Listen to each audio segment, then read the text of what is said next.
Parte 1. A sombra da exceção. A Constituição de 1967.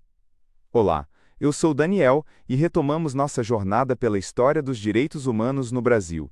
Em nosso encontro anterior, vimos como a Constituição de 1946 representou um renascer da democracia, restaurando e ampliando direitos fundamentais. Agora, infelizmente, vamos adentrar um dos períodos mais sombrios de nossa história recente, com a análise da Constituição de 1967, promulgada durante o regime militar. Se a Constituição anterior foi um passo à frente, esta representou um salto para trás. Mais sintética que sua antecessora, ela manteve a estrutura de federação, mas com uma expansão do poder da União e, crucialmente, adotou a eleição indireta para presidente da República. Isso significa que o povo não escolhia mais seu líder diretamente. A decisão era tomada por um colégio eleitoral, formado por membros do Congresso e delegados indicados pelas Assembleias Legislativas, um sistema que na prática garantia o controle do poder pelos militares. O Poder Judiciário também sofreu um golpe profundo. As garantias dos magistrados foram suspensas. Hoje, os juízes possuem garantias como a vitaliciedade, a inamovibilidade e a irredutibilidade de subsídios. Por que elas são tão importantes? A inamovibilidade impede que um juiz seja transferido de sua comarca como forma de punição por uma decisão que desagrade o poder local. A irredutibilidade de subsídios garante que seu salário não seja reduzido como retaliação por uma sentença contrária aos interesses do governo. Sem essas garantias, os magistrados daquela época ficaram nas mãos dos militares, perdendo a autonomia necessária para julgar com liberdade. O principal instrumento de poder do regime foram os sucessivos atos institucionais, os famosos AAs. Eles eram decretos que serviam como um mecanismo para legalizar as ações políticas dos militares, dando-lhes poderes que iam além da própria Constituição. Com essa estrutura de exceção montada, o legislativo perdeu sua força, pois era eleito indiretamente, e o executivo se confundia com o próprio poder militar. Os militares, na prática, podiam fazer o que queriam. Após entendermos a arquitetura legal da repressão, na próxima parte vamos detalhar o impacto devastador que esse regime teve na vida e na dignidade dos cidadãos brasileiros. Parte 2. A vida sob o regime militar, tortura, desaparecimentos e o fim das liberdades. Na parte anterior, analisamos a estrutura jurídica da Constituição de 1967, que legalizou o poder dos militares e enfraqueceu as instituições democráticas. Agora, vamos mergulhar na dura realidade vivida pela população durante esse período. Podemos dizer que, assim como no Estado Novo, os direitos humanos foram quase que completamente zerados. A tortura tornou-se uma prática comum e institucionalizada. As pessoas eram presas por motivos banais. Sair de casa em um determinado horário sem a carteira de trabalho no bolso poderia resultar em violência. Não havia liberdade de reunião. Celebrar um aniversário em um bar ou organizar uma festividade poderia ser interpretado como um ato de subversão. O poder era amplo e irrestrito. A marca mais profunda do regime militar foi o desaparecimento de pessoas, o exílio forçado e as mortes nunca esclarecidas. Opositores do regime, especialmente estudantes e aqueles que lutavam por direitos sociais, eram alvos constantes. A morte era uma ameaça certa. A família de uma pessoa presa, ao tentar visitá-la na cadeia, muitas vezes era informada de que ela não estava mais lá. A pessoa havia desaparecido ou, como se descobria depois, havia sido morta. As confissões eram obtidas sob tortura.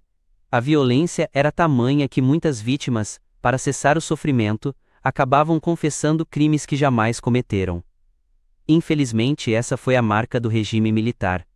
Muitas pessoas que não viveram essa época podem ter uma visão distorcida, mas a realidade foi um período escuro, cujas feridas e segredos ainda não foram totalmente revelados. Foi uma triste página de nossa história.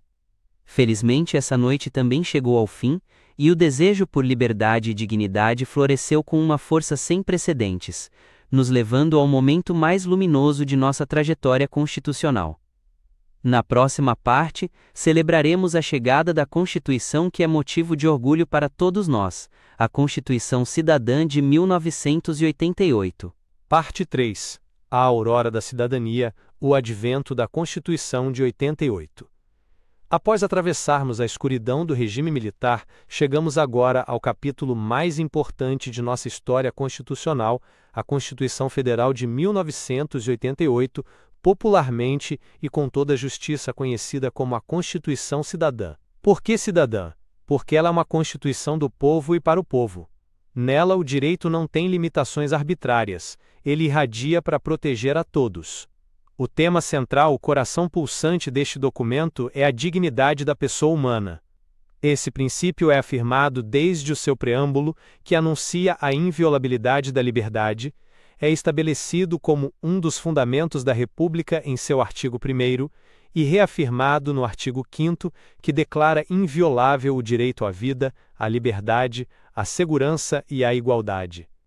Os legisladores daquela época, com um receio muito vivo da volta do autoritarismo, consagraram em nossa Constituição um leque amplo e diverso de direitos.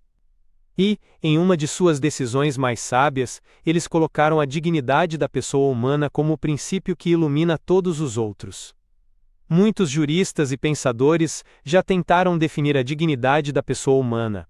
Eu não me atrevo a fazê-lo, pois acredito que ela não pode ser limitada por uma definição. Ela é um conceito que vai além, que irradia e atinge todos os demais direitos, inclusive aqueles que ainda venham a surgir.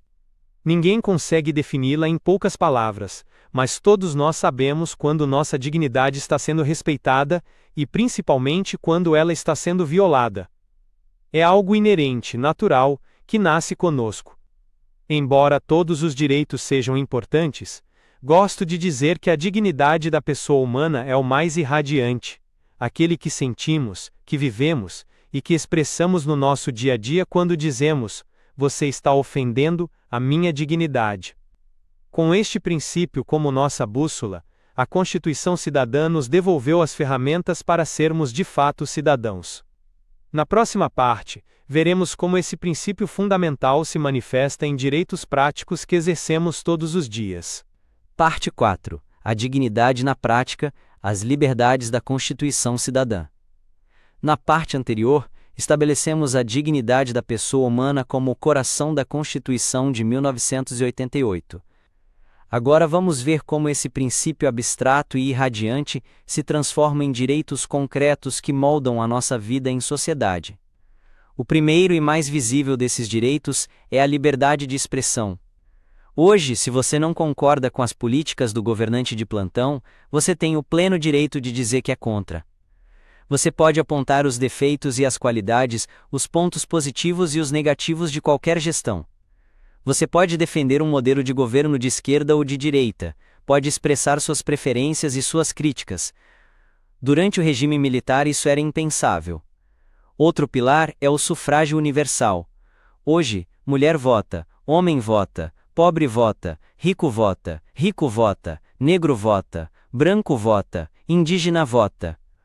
O direito ao voto é garantido a todos, sendo opcional a partir dos 16 anos e obrigatório a partir dos 18.